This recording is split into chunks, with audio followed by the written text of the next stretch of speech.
Kembali di Sindo Malam pemirsa, puluhan orang mendatangi kediaman Presiden ke-7 Indonesia, Joko Widodo di Solo, Jawa Tengah. Kedatangan massa untuk mempertanyakan keaslian ijazah mantan orang nomor 1 Indonesia tersebut.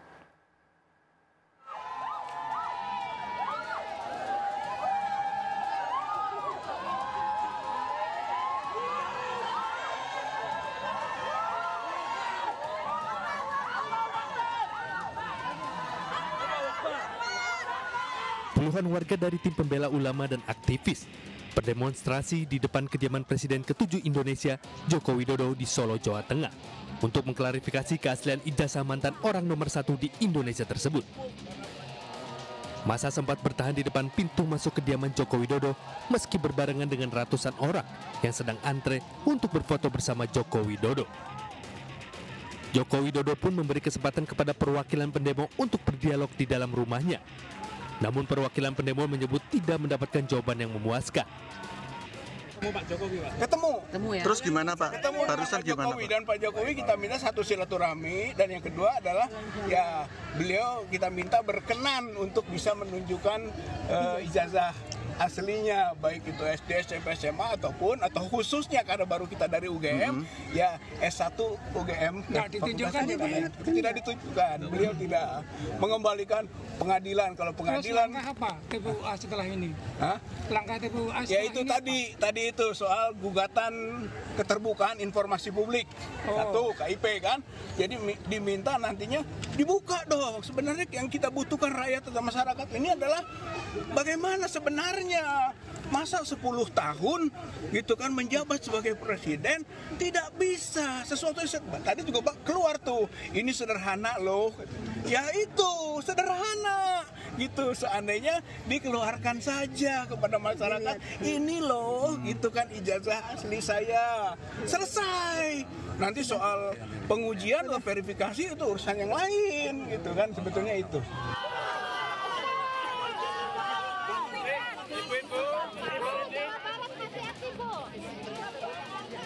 Sebelumnya ratusan orang yang juga dari tim pembela ulama dan aktivis mendatangi Universitas Gadjah Mada Yogyakarta untuk meminta klarifikasi kepada UGM terkait keaslian ijazah Presiden ke-7 Joko Widodo.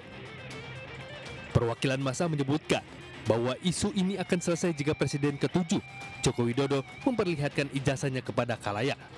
Presiden Jokowi kita berharapkan untuk punya etikat baik. Kalau memang Presiden itu punya ijazah, serahkan.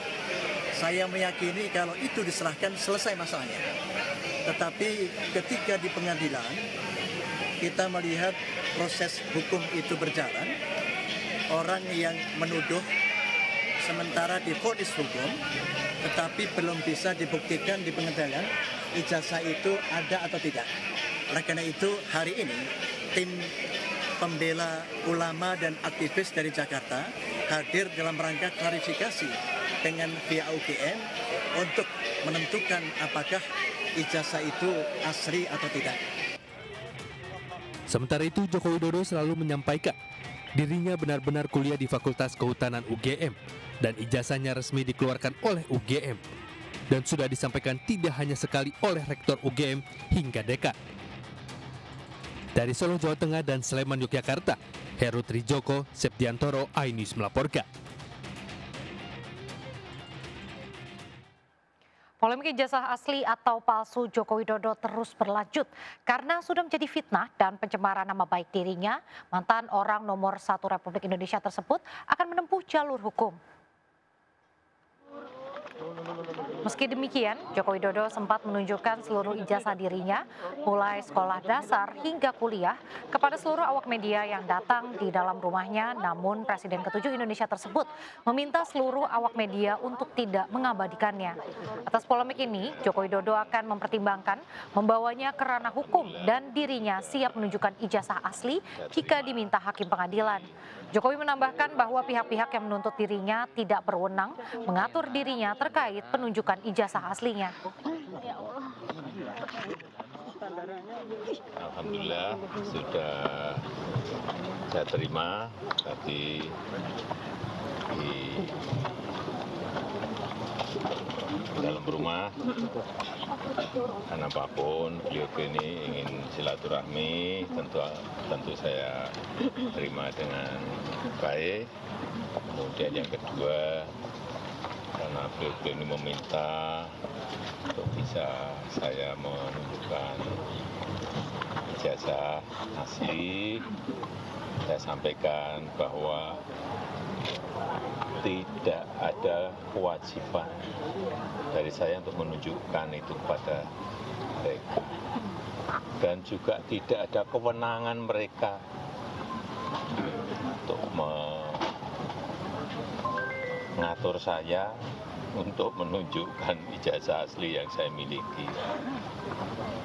Jadi sudah sangat jelas, kemarin di UGM juga sudah memberikan penjelasan yang gamblang dan jelas, dan yang ketiga, saya mempertimbangkan karena ini sudah menjadi fitnah di mana-mana, pencemaran nama baik, saya mempertimbangkan untuk melaporkan ini, membawa ini ke ranah hukum. Yang dilaporkan siapa Pak nanti? Nanti biar disiapkan oleh kuasa hukum. Artinya kalau setelah langkah ini mereka mengklaim masih akan melakukan langkah-langkah lagi Pak. Itu termasuk antisipasi atau peringatan buat mereka atau seperti apa? Enggak. Nanti kan kita segera putuskan. Ya. Yang dilaporkan yang kelompoknya ada beberapa, semuanya atau hanya yang baru ini atau yang baru? Nanti kuasa hukum yang akan melihat. Ya, saya kira itu aja. Terkait yang ya, juga saya sampaikan kalau ijazah asli itu diminta hakim, diminta pengadilan untuk ditunjukkan, saya siap untuk datang dan menunjukkan ijazah asli yang ada. Ya, tapi hakim yang meminta, pengadilan yang meminta. Respon mereka tadi seperti apa Pak mendengar jawabannya? Ya, terima kasih. Pak, yang beredar kan banyak. Langsung pamit, ya. Ada yang beredar foto ijazah, keasliannya juga sama ya Pak? Foto beredar foto ijazah Pak Jokowi di media sosial itu, apakah Wah, sama saya nggak pernah melihat. Siap dengan yang Bapak bawa? Masih. Pemirsa, kabar duka, pengacara senior Hotma Sitompul meninggal dunia di Rumah Sakit Cipto Mangunkusumo, Jakarta.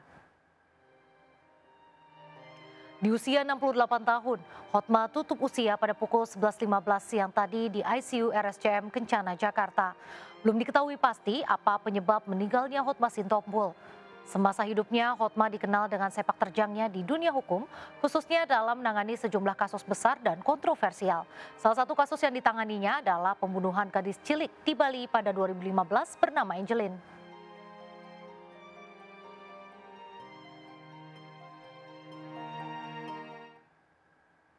Pemirsa, pemerintah Indonesia mulai menyoroti isu legalisasi ganja. Kepala Badan Narkotika Nasional atau BNN, Martinus Hukom, menemui Menteri Hak Asasi Manusia, Natalius Pigai, untuk membahas isu legalisasi ganja hingga kratom. Dalam pertemuan yang digelar di kantor Kementerian HAM Selasa kemarin, Kepala BNN berkonsultasi dengan Menteri Pigai terkait penegakan hukum terhadap pelanggaran atau tindak pidana narkotika. Pembahasan ini dinilai penting karena ada beberapa kelompok yang menghubungkan legalisasi ganja dan tanaman kratom dengan hak asasi manusia. Terlebih negara lain sudah melegalisasi kedua tanaman tersebut untuk kepentingan medis.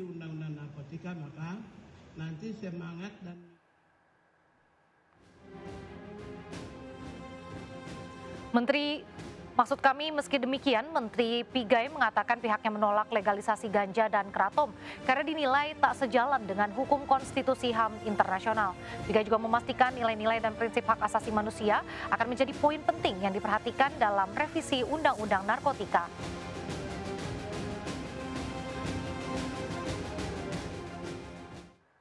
Beragam informasi menarik lainnya akan hadir usai jeda, tetap di Sindo Malam.